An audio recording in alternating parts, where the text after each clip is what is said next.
ରବିବାର ସକାଳ 9:10 ସମୟରେ ହୀରାକୁଦ ଜଳ ଭଣ୍ଡାରରୁ ଚଳିତ ବର୍ଷର ପ୍ରଥମ ବନ୍ୟା ଜଳ ନିଷ୍କାସନ କରାଯିବ।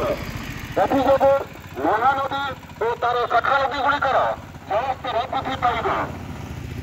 ବନ୍ଧୁଗଣ, ହୀରାକୁଦ ବନ୍ଧରୁ ଚଳିତ ବର୍ଷର ପ୍ରଥମ ବନ୍ୟା ଜଳ ନିଷ୍କାସନ ସମ୍ବନ୍ଧେ ସର୍ବସାଧାରଣଙ୍କ ପାଇଁ ସୂଚନା। ହୀରାକୁଦ ବନ୍ଧର ଉପର ମୁଣ୍ଡରେ ଲଗାଣ ବର୍ଷା ଯୋଗୁଁ ଜଳଭଣ୍ଡାରର ଜଳସ୍ତର କ୍ରମାଗତ ଭାବରେ ବୃଦ୍ଧି ପାଉଛି।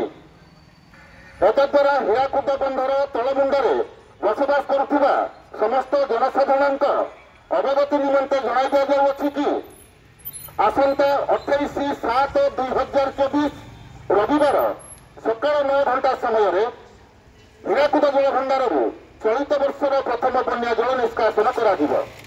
ଏଥିଯୋଗୁଁ ମହାନଦୀ ଓ ତାର ଶାଖା ନଦୀଗୁଡ଼ିକର ଜଳସ୍ତର ବୃଦ୍ଧି ପାଇବ। ତେଣୁ ନଦୀ ମଧ୍ୟକୁ ପ୍ରବେଶ ଓ ଅନ୍ୟାନ୍ୟ ବ୍ୟବହାର ପାଇଁ ଜନସାଧାରଣ ସତର୍କତା ଅବଲମ୍ବନ କରିବା ଆବଶ୍ୟକ। କୌଣସି ଦୁର୍ଘଟଣା ପାଇଁ ହୀରାକୁଦ ନଦୀବନ୍ଧ କର୍ତ୍ତୃପକ୍ଷ ଦାୟୀ ରହିବ ନାହିଁ।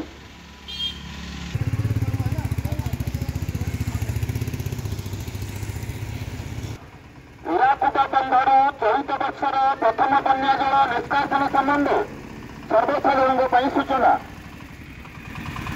ହୀରାକୁଦ ବନ୍ଧର ଉପରମୁଣ୍ଡରେ ଲଗାଣ ବର୍ଷା ଯୋଗୁଁ ଜଳଭଣ୍ଡାରର ଜଳସ୍ତର କ୍ରମାଗତ ଭାବରେ ବୃଦ୍ଧି ପାଉଛି। ଏତଦ୍ୱାରା ହୀରାକୁଦ ବନ୍ଧର ତଳମୁଣ୍ଡରେ ବସବାସ କରୁଥିବା ସମସ୍ତ ଜନସାଧାରଣଙ୍କ ଅବଗତି ନିମନ୍ତେ ଜଣାଇ ଦିଆଯାଉଅଛି କି ଭାବରେ ବୃଦ୍ଧି ପାଉଛି।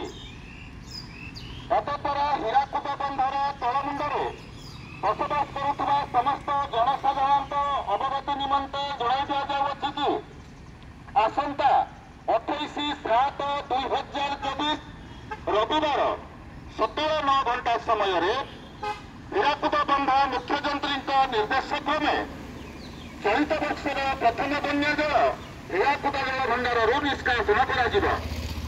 ଏଥିଯୋଗୁଁ ମହାନଦୀ ଓ ତାର ଶାଖା ନଦୀଗୁଡ଼ିକର ଜଳସ୍ତର ବୃଦ୍ଧି ପାଇବ।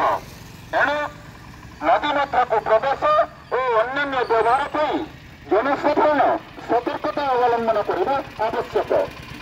ପ୍ରଥମ ବନ୍ୟା ଜଳ ନିଷ୍କାସନ ସମ୍ବନ୍ଧେ ସର୍ବସାଧାରଣଙ୍କ ପାଇଁ ସୂଚନା।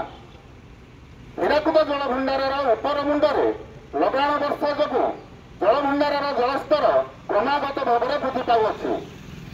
ଏତଦ୍ୱାରା ହୀରାକୁଦ ବନ୍ଧର ତଳମୁଣ୍ଡରେ ବସବାସ କରୁଥିବା ସମସ୍ତ ଜନସାଧାରଣଙ୍କ ଅବଗତି ନିମନ୍ତେ ଜଣାଇ ଦିଆଯାଉଅଛି କି ଆସନ୍ତା 28/7/2024 ରବିବାର ସକାଳ 9 ଘଣ୍ଟା ସମୟରେ ହୀରାକୁଦ ବନ୍ଧ ମୁଖ୍ୟଯନ୍ତ୍ରୀଙ୍କ ନିର୍ଦ୍ଦେଶ କ୍ରମେ ହୀରାକୁଦ ଜଳଭଣ୍ଡାରରୁ ଚଳିତ ବର୍ଷର ପ୍ରଥମ ବନ୍ୟା ଜଳ ନିଷ୍କାସନ କରାଯିବ।